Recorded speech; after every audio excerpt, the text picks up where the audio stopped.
The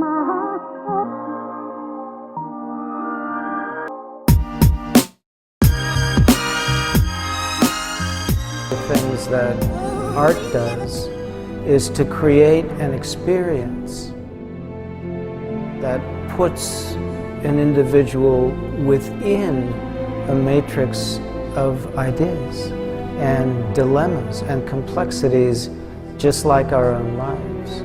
And when art does that, we as individuals have to make decisions and discriminations and discriminations and discriminations. We'd like to present to you now an experience. That's all I can term it, an experience. Hello, my name is Kayode EWUMI. I'm 21 years old and I'm an actor. I study theatre and professional practice. What do I like about theatre? I like the fact that I can express myself in a way where I won't be judged. It's very open in relation to the craft itself. There's so many things that us as individuals haven't explored yet, and just that art of storytelling is what I'm really interested in. I just like telling stories, whether it be through the body, verbally, physically, psychologically. I just enjoy telling stories, and it's also a way for me to just escape and just be free. So yeah.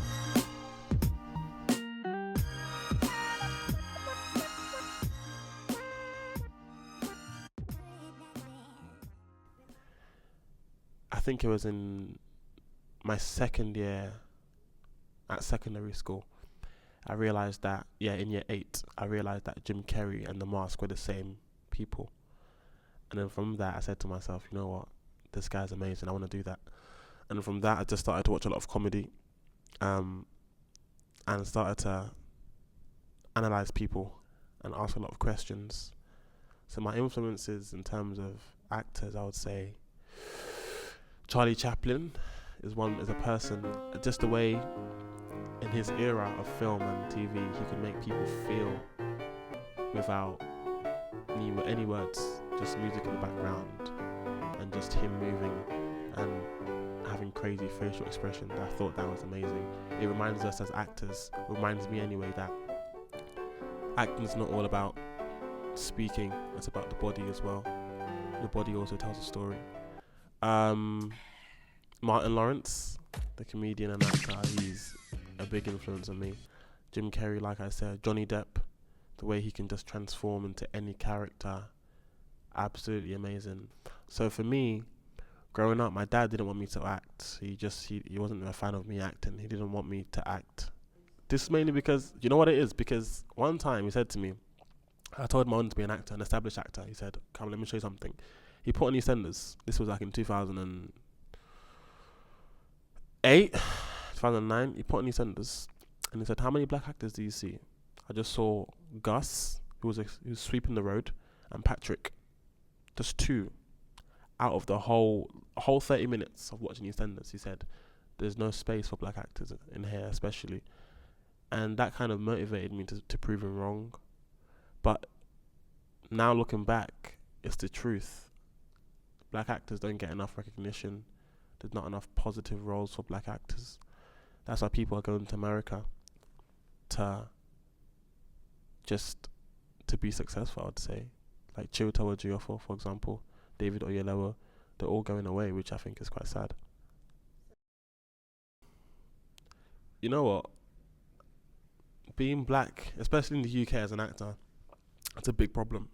It's a very big problem because there aren't enough roles, and whether that's because there's not enough people writing for black actors, I don't know about that, but I just know that I get tired of seeing the same urban kind of young black boys who are better than that playing the drug dealer or stab, because there are black doctors, you know, like the whole thing with Idris Elba being James Bond, and there's this whole like controversy behind and all this madness. Rush Limbaugh, the obese Republican conservative, the fat and slimy mouthpiece of white hegemony, Mr. I'll say anything vile, disgusting, or racist for money recently condemned Idris Elba as the next Bond because he's black. He was white and Scottish. Period. That is who James Bond is. And I know it's racist to probably even point this out. But the franchise needs to get with it, right? The franchise needs to get hip. The franchise needs to get with the 21st century. Well, that's right. We have 50 years of white Bonds because Bond is white. Bond was never black. Ian Fleming never created a black Brit to play James Bond. The character was always white. I don't understand why there can't be a black James Bond. There's roles out there like a black Superman or black Batman. I don't understand why it's such a problem. So with that, I think acting is global, international, worldwide. So, you know, saying you're going to just act in the UK, especially for a black actor as well, because they do a lot of like period dramas and World War II, and you know, in a World War II, World War One, there were black people in the army like fighting for their country. So I don't understand. Or in the Victorian era or period dramas, there were black people. So like in Downton Abbey, where are they? Think about that. Just the same black actors just playing the drug dealers, or you know, just having a gun, or just, I'm just like, there's more roles and you can push yourself as young black men. I just see a lot of young black actors who are limited to that kind of genre. They play the same roles. They're bruv, what you saying? Taking that same thing, and the thing is, what I think is special is that language of bruv, what you saying? Nah, allow it. It's a language. It's a lingo, and I'm not ashamed because, you know, I think it's something special from where I'm from anyway. That's how a lot of people speak, right? And as long as you can switch it up, fair enough. But what's wrong? That language it's a way of us expressing ourselves. So I don't understand why people just kind of make it sound like it's derogatory when we speak that kind of language. Nigerian, if you're African in general and you got a traditional African parent, then you can relate, I guess, because my dad was just like, you'll be a lawyer and a doctor, you know, that kind of, that's what my child will be in his mind, you know, in his mind. And in my culture, I know they will hate to admit it, but sometimes it's about, you know, when you're talking to a friend of yours, and you're like, oh, my kid is he's in Oxford, he's a lawyer. What's your kid doing? My kid is she's a nurse, and she's in Kennington. They want to just have that bragging right. So when they're just like, what's your kid doing? My kid is an actor. Okay, they don't see it as an occupation that is valued, you know. And coming from Nigeria, my dad migrated to come to London. He kind of sees it as, you know, I've come here to give you the best opportunity because we've got family back home who don't have the opportunity like you do. And by you saying you want to be a footballer or an actor, they're kind of just like, you're wasting your time. So I had to prove to my dad that this is what I wanted to do. So I enrolled at Coventry University to study journalism and media.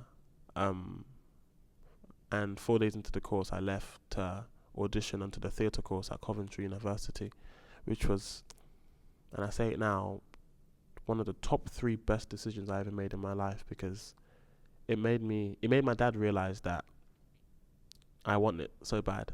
So that's why when I go to any audition I go to, I always do it and say to myself, I want to get this role to prove to my dad that this is what I want to do and I'm good at it. And now he supports me, which is quite nice. So you have to I had to prove myself to myself, I would say. Also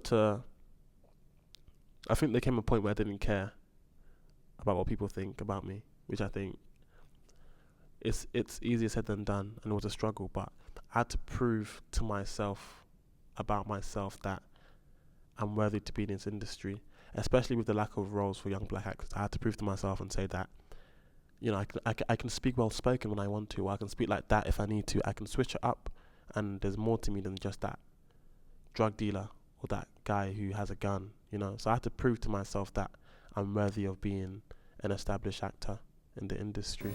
To be young, gifted, and black